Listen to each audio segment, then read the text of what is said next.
Hi, my name is Angeles, and a short summary of the film is basically about these group of women who saw that there was a big inequity in in society.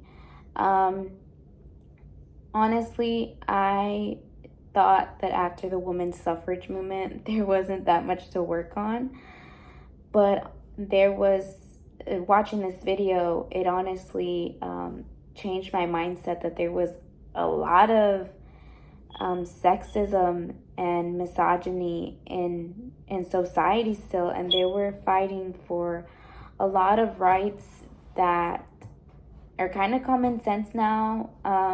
Well, I mean, kind of equal pay, not treating women like they're sexual objects, like catcalling and stuff. Like, I found it very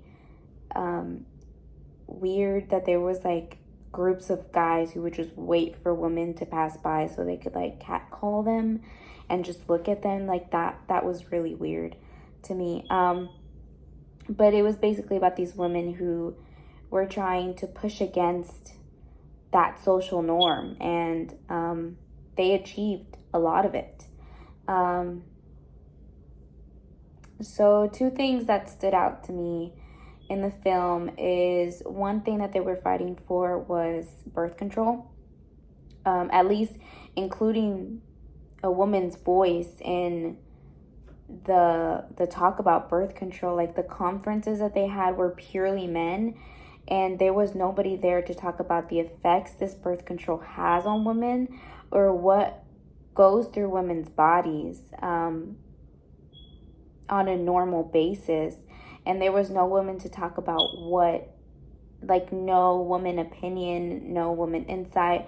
And I find it very dumb that a lot of like this conference, like, it just had purely men talk about a woman's body like that.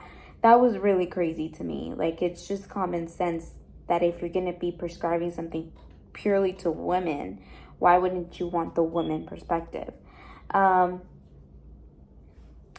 Another thing that was prevalent to me is teaching women about their body. I didn't agree with the masturbation part, but what I did agree with is teaching women how their bodies work, and like, basically educating them on their body and what happens and how you get pregnant, and a lot of, and when you educate, I mean, a lot less problems happen because of this education.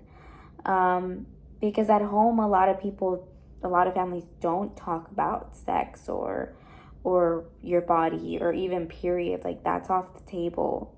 And so those education in the school systems were very convincing, and we still don't have that today, but I think it should be put into the school system. One critique I do have about it is they did put a lot of white women. They did include a lot of white women. They included some black women, but I really wanted to see some other different women perspectives of this movement, because when they were talking about like how Puerto Rico was being, I mean, Puerto Rico women were basically like not able to have children. Like, I feel like maybe I should have heard somebody from Puerto Rico who saw that, or maybe the experience of another ethnicity in the same time. So yeah.